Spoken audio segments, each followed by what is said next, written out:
Soyez les bienvenus, on se retrouve aujourd'hui pour une vidéo consacrée à Mastéma, film français et belge de 2022, réalisé par Didier D. Darwin.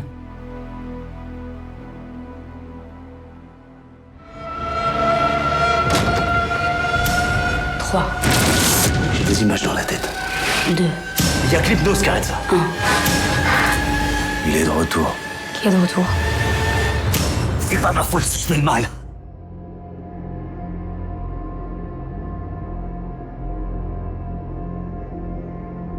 Après la mort brutale d'un proche lors d'une séquence d'hypnose qu'elle animait, Louise, jeune psychiatre, tente de se reconstruire en s'installant dans un petit village de l'Aubrac. L'arrivée d'un nouveau patient au comportement étrange va la plonger dans une spirale infernale. Sa vie et celle des autres vont devenir un véritable enfer.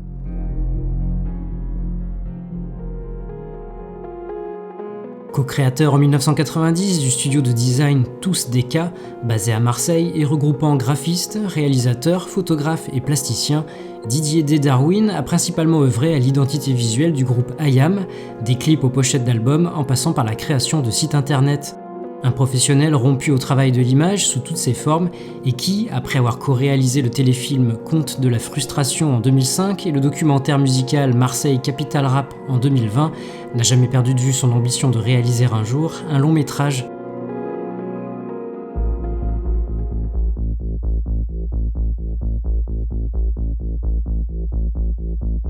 C'est donc chose faite avec Mastéma, film dont l'écriture s'est étalée sur 9 ans, entre l'idée de départ, née de l'angoisse ressentie par le producteur Thierry Aflalou lors d'un séjour à Aubrac, dans une maison d'hôtes tenue par Didier D. Darwin lui-même, et le scénario tel qu'on le découvre aujourd'hui, rédigé par Darwin et Johan Rigoulot.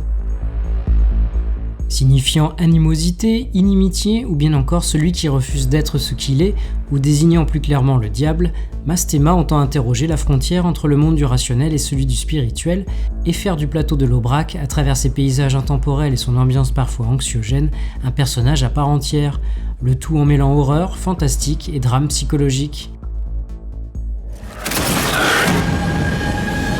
Hé, docteur. Vous êtes qui, putain?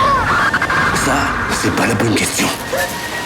Demande-toi, toi, qui tu es.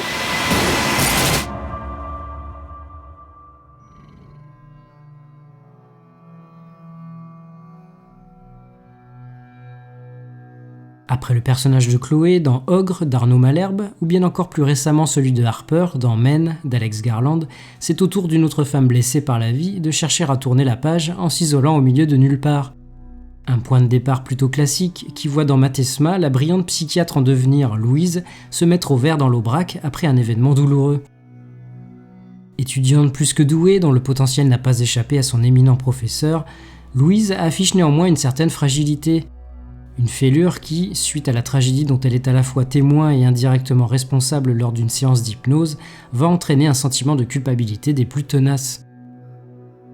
Si le poids du regard des autres, devenu trop dur à supporter, semble avoir contraint Louise à poser ses valises dans un coin reculé, le long métrage laisse à penser par la suite que quelque chose de plus insaisissable l'a guidée vers cet isolement volontaire. Nouant avec l'imposant Théo, fermier d'apparence rustre mais cachant une hypersensibilité, un lien difficile à cerner, Louise en vient à s'interroger sur la nature exacte du mal dont semble souffrir son nouveau patient. S'agit-il de troubles psychotiques ou bien fait-elle face au surnaturel ? Mais comme Théo, Louise en vient elle aussi à perdre le sommeil et être témoin d'étranges phénomènes ou visions, chacun devenant l'obsession de l'autre.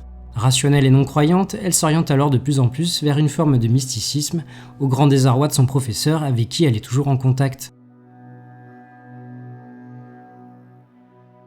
Interprétée par Camille Raza, Louise est un personnage féminin fort, ayant du caractère et dégageant la part de mystère et d'étrangeté nécessaire pour accrocher le spectateur. Un spectateur qui se voit maintenir dans le flou par un réalisateur ponctuant le film d'inserts et de flashs, visions qui rythment les nuits des personnages et qui finissent par abolir la frontière entre rêve et réalité. Dommage qu'à trop vouloir brouiller les pistes, le film se prenne un peu les pieds dans sa narration et que l'opposition entre religion et rationalité ne soit pas rendue plus concrète. D'autant que l'ambiance angoissante du film est plutôt réussie. Des forêts sombres aux plateaux parsemés de blocs de granit, le cadre de l'Aubrac participe efficacement, au même titre que la photographie et la musique, à la descente aux enfers des personnages.